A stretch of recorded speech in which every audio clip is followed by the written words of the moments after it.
स्वागत है दोस्तों। आने वाली सभी परीक्षाओं को ध्यान में रखते हुए हमने लगभग 50 प्रश्नों का ये संग्रह जो अब तक हमने आपको पढ़ाया है, एक वीडियो में हम आपको दिखाने वाले हैं, पढ़ाने वाले हैं, ताकि आप इन सारे प्रश्नों का एक जगह कलेक्शन पढ़ सकें और इन्हें पॉइंट आउट कर सकें, अपने नोट्स बना सकें। ये सारे प्रश्न बहुत ही महत्वपूर्ण हैं। शुरुआत करते हैं। पहला प्रश्न, राम कुमार वर्मा के अनुसार हिंदी का पहला कवि किसे माना जाता है? इसका सही उत्तर है स्वयंभू। स्वयंभू अपभ्रंश भाषा के प्रथम कवि भी हैं। आपको ध्यान रखना है कि हिंदी का पहला कवि राम कुमार वर्मा मानते हैं इन्हें, और अपभ्रंश भाषा के भी प्रथम कवि माने जाते हैं स्वयंभू। स्वयंभू को अपभ्रंश भाषा का वाल्मीकि तथा व्यास कहा जाता है। शिव सिंह सेंगर के अनुसार हिंदी का प्रथम कवि पुष्यदंत है।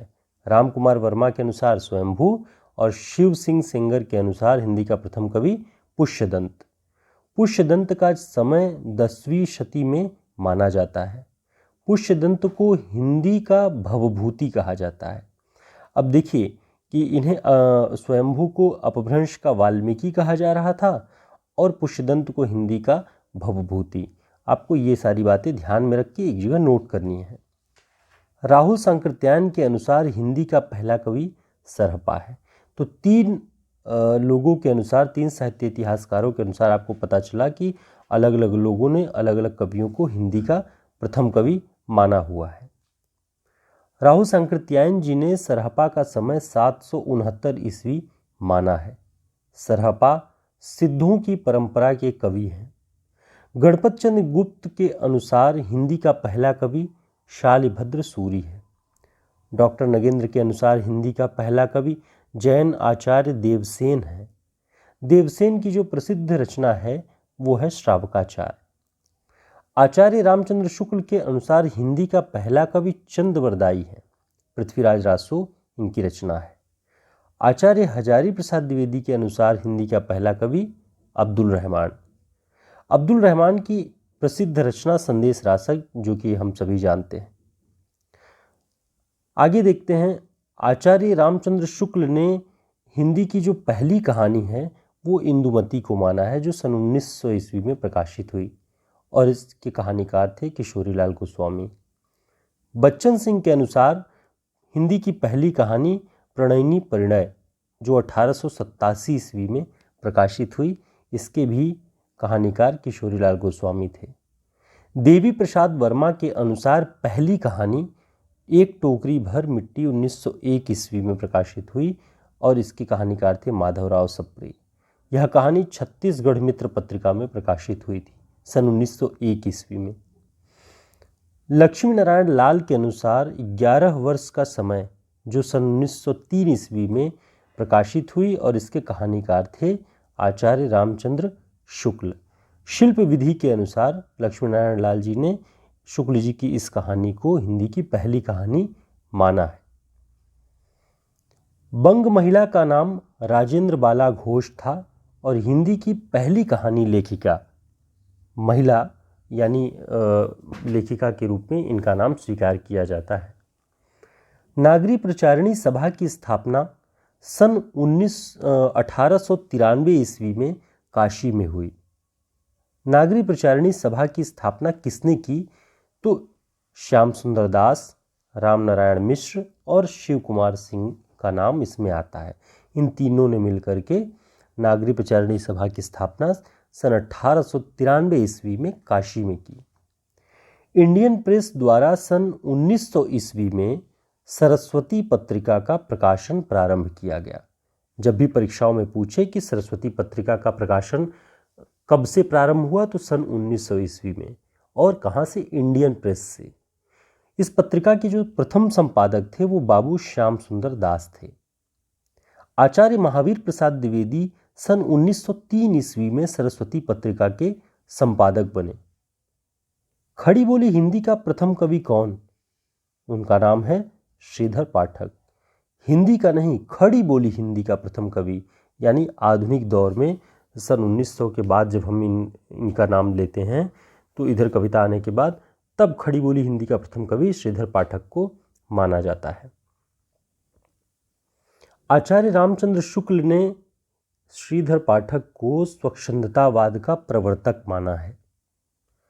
अयोध्या सिंह उपाध्याय हरिऔध की रचना प्रिय प्रवास खड़ी बोली हिंदी की का प्रथम महाकाव्य माना जाता है।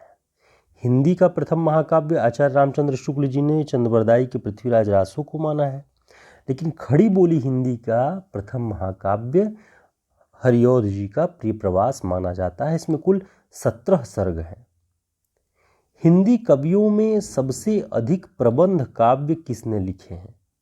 उनका नाम है मैथिली शरण गुप्त। भारत भारती इनकी रचना है जो 1912 ईस्वी में प्रकाशित हुई थी। मैथिली शरण गुप्त जी ने कुल 19 खंड काव्यों की रचना की थी। आचार्य रामचंद्र शुक्ल ने छायावाद को चित्र भाषा शैली कहा है।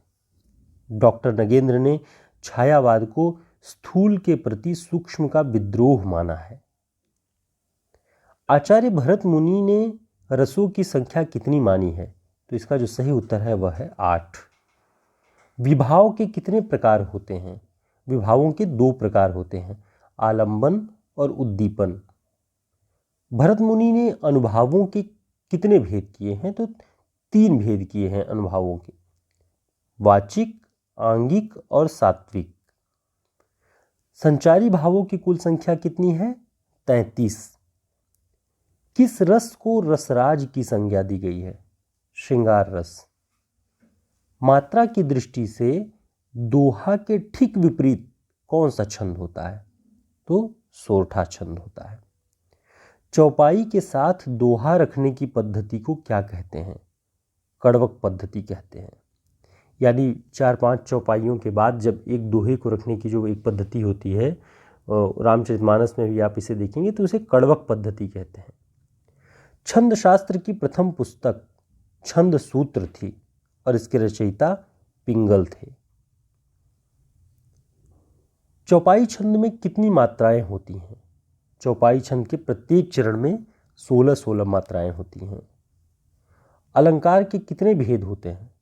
अलंकार के 3 भेद हैं, शब्दालंकार, अर्थालंकार और उभयालंकार।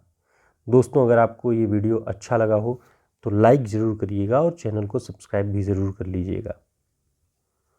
भरत मुनि के प्रसिद्ध ग्रंथ का नाम नाट्यशास्त्र। भरत मुनि का रससूत्र का वाक्य कौन सा था? विभावानुभाव व्यभिचारी संयोगादृश निष्पत्ति। यह भरत मुनि के रससूत्र का वाक्य है।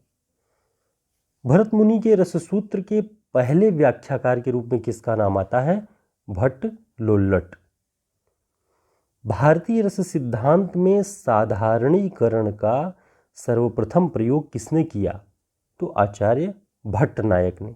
भट्टनायक ने भारतीय रस सिद्धांत में साधारणीकरण की अवधारणा का प्रतिपादन किया।